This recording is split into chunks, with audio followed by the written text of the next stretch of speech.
اخيرا بقى الفيديو اللي كنتوا مستنيينه. كنت عملت لكم قبل كده فيديو عن تنظيف البشره وازاي عملنا تنظيف كامل بالماسكات، وقلت لكم ان احنا هنعمل يوم تاني كده للعنايه الكامله بالجسم. فالفيديو ده ان شاء الله هيكون لكده حاجات بجد لما تلتزموا بيها هتغير جدا في شكل جسمكم، وما تقلقوش هما مش كتير خالص ومش حاجات معقده ابدا. معانا كذا رف كده فيهم كذا حاجه، بغض النظر عن مكنه الحلاقه بتاعت جوزي دي نعمل نفسنا مش واخدين بالنا. انا بجد مصوره لكم اصلا وانا يعني على وضعه كده، اللي هو اول ما دخلت صورت لكم على طول عشان تشوفوا بجد في الواقع المفروض بنعمل ايه بالظبط، من غير بقى حاجات كتير مش نعرف ان احنا نلتزم عليها اصلا.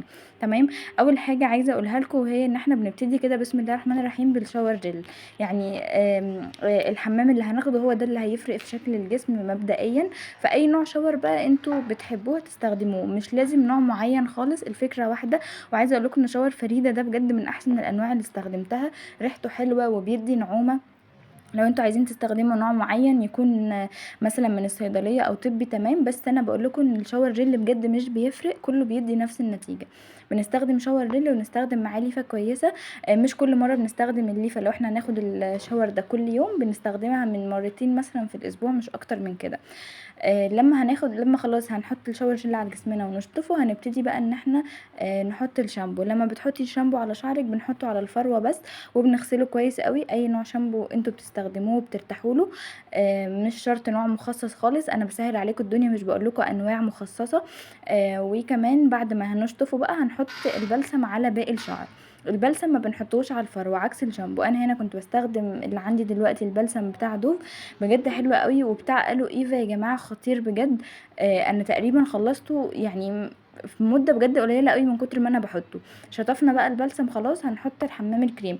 الروتين ده بنعمله مرة في الاسبوع، اللي هو بتاع البلسم وحمام الكريم مرة، او لو انتي شعرك جاف قوي بيكون مرتين في الاسبوع. لكن اليوميا بيكون على قد الشاور اللي احنا هنستخدمه، ولو هنحط بلسم مثلا يوم او يوم لا مش اكتر من كده. ولكن حمام الكريم والبلسم مع بعض واللي انا بقوله لكم ده بيكون مثلا مره واحده بس في الاسبوع. ده الو ايفا هوب البلسم. بس عايزه اقول لكم ان انا هنا قصاره اني مش بعرف اخد الشويه الاخر دول، فبقص عشان اعرف اطلعهم. بيعملوا تقريبا 3 4 مرات بجد معايا. عايزه اقول لكم بقى ان الليف اللي بنستخدمها مهمه قوي يا جماعه. الليفه القديمه دي بجد مهمه، وهتلاحظوا فرق لما هتستمروا عليها شويه. بتعمل سكراب للجسم من غير ما تستخدمي سكراب اصلا، بس ما ينفعش نستخدمها كتير. برضو الليفه التانية دي عشان انا بحبها وبحس ان هي بترغي كتير وبتحسسني بالانتعاش كده فبستخدمها، بتكون دي اليومي اللي هو عشان تنزلي بس العرق، يعني بتعمل ريفرش كده. لكن الاساسي معانا بتبقى ليفه تعرف ان هي تنظف الجلد. تمام. اي نوع بقى انت بتحبوه تقدروا تستخدموه عادي. بعد ما خلصنا طبعا اساسي معانا الديودرنت كل يوم، اي نوع انتوا بتحبوه. انا بستخدم ستار فيل وانصحكم بيه جدا، هو كويس.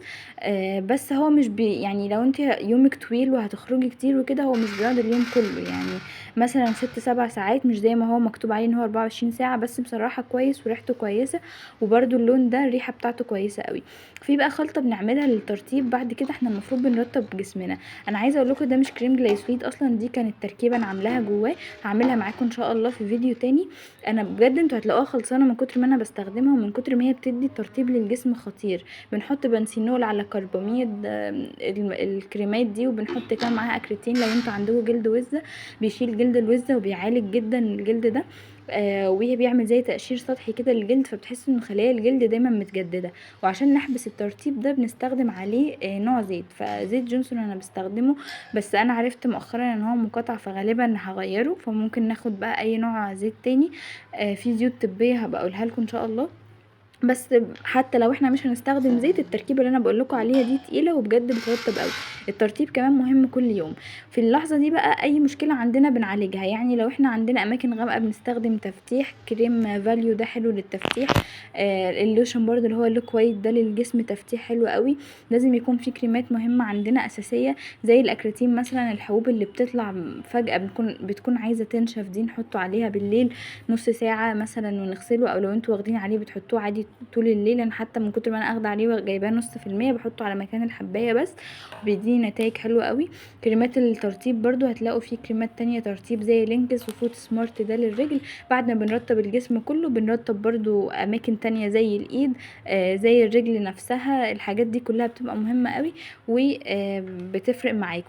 وبرضو هنرش اي بودي سبلاش، اي نوع بودي سبلاش عندكم. في بودي لوشن برضو تمام يعني اللي انتوا حابينه، بس البودي لوشن واحنا حاطين ترطيب ترطيب يبقى انت كده بتعملي اي كلام.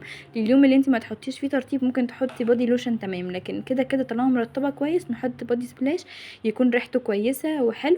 عايزه اقول لكم برده ان مره في الاسبوع كده نحط ماسك. ممكن نستخدم ماسكات جاهزه وممكن نعمل ماسكات في البيت او سكراب في البيت زي سكراب القهوه، برده ممكن اعمله لكم في مره كده مع بعض. بس هو سهل، يبقى قهوه وسكر وزيت جونسون شويه وشويه من الشاور جل، هعمله لكم ان شاء الله، وده بيدي نعومه وتفتيح للجلد مش طبيعي. وبكده يكون خلص الفيديو بتاع النهارده، استنوني في الفيديوهات الجايه، ما تنسوش تتاكدوا ان انتم مشتركين في القناه عشان يوصلكم كل الاشعارات بالفيديوهات الجايه.